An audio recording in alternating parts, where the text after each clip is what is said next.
Miss Phyllis Banks from the Albany Police Department, and covering tonight is going to be so much fun. Oh, actually all day they're doing stuff at the Exchange Club Fairground, but tonight the big event is the fireworks. And what are you guys going to be doing to help make sure everyone is safe? Well, around 10 o'clock, as early as 10 o'clock this morning, we're going to have officers out at the fairground starting to prepare for their patrolling activities. We're going to have every available officer out there patrolling, not only on foot but on four-wheelers and on bikes as well. So there will be a heavy presence of police out at the fairgrounds tonight. Wonderful.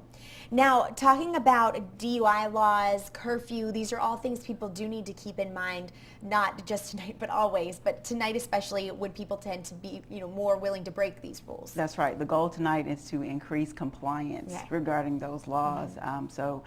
Tonight it'll be zero tolerance for drinking and driving, and it'll also be zero tolerance for curfew laws as well. So parents need to know that if they are attending the fairgrounds event, that they need to accompany their children at all times.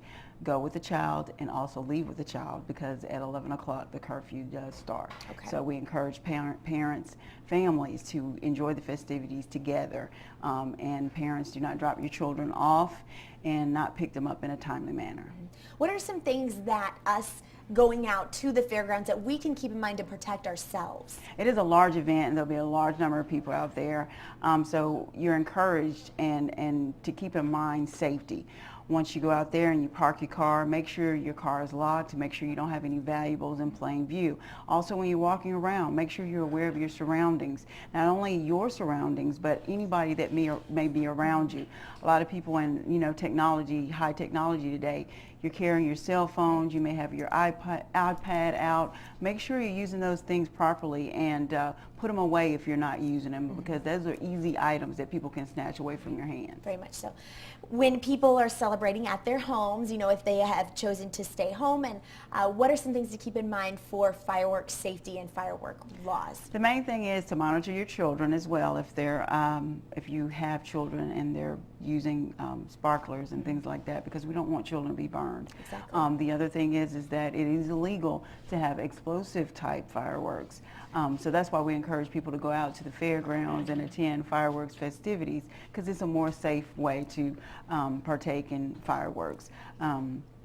If we locate you and you are firing off fireworks, you could be arrested, could be charged, and the fireworks will be confiscated. Okay, so everybody be on the lookout for that, and make sure to just stay in tune with everything, stay ready with the law, so that you're not breaking any of those. But we're going to be back in just a moment talking more with Phyllis, and we're going to see what our weather's looking like, hoping for good news. Chris, news over there, some plan B's going on, or plan A's. But we want to let you guys know, according to the United States Consumer Product Safety Commission, approximately 8,700 firework-related injuries were treated in emergency departments in 2012, and experts at the Nationwide Children's Hospital say children younger than 15 account for 4 out of 10 firework-related injuries. So definitely keeping an eye on your kids, making sure you're watching what's going on. What are your thoughts on that as the Albany Police Department? Most importantly, safety-wise, we encourage people to attend fireworks celebrations like the ones that are going on at the fairground. So therefore, you won't even have to worry about your child getting injured in any sort of way with an explosive type fireworks or firecrackers. Those type of things are illegal in Georgia.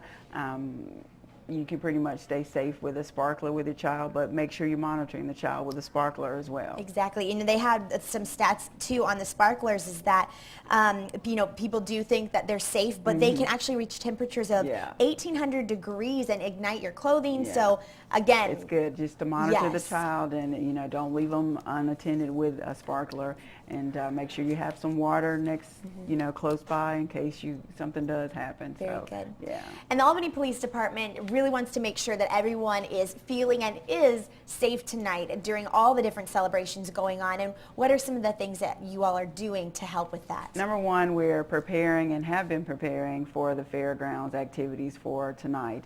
So every available officer will be out at the fairgrounds, not only patrolling on foot, but also patrolling on four-wheelers and bikes as well. So there will be a police presence at the fairgrounds. But we also want people to know that we need a partner when it comes to safety in large events like this. We're going to be doing our part, but we ask that the citizens do their part as well. And that means watching your surroundings, making sure you are aware of people that are around you, making sure you're locking your doors, and making sure you're not leaving things in plain view when you're out at the fairgrounds once you leave your vehicle. So it is a partnership. Crime prevention is a partnership, so that's what we're encouraging people to do. Partner with the Albany Police Department and any law enforcement agency that's going to be present at the fairgrounds and help us help you. What should people do if they see someone acting suspicious or kind of doing weird stuff that's not normal? Any type of suspicious activity, try to find a police officer, any type of law enforcement person that may be out there. And a lot of people are probably going to have their cell phones on them, so make sure you call 911 if you see anything suspicious or out of order, or out of the ordinary, because you could prevent something larger from happening. So I guess in a setting like this, you can still be a nosy neighbor and help report suspicious activity. Very good. And just a reminder too on the curfew and DUI laws. We will be, the whole message is to increase compliance when it comes to those things. We will be zero tolerance when it comes to DUIs, and we will be enforcing the curfew law. Very good. Thank you so much for being on this you. morning, and we thank you guys and send all of our thanks to all of the officers as well to let them know we appreciate Well, them. we appreciate that, Kelly. Thank you. We're going to go on over to Chris.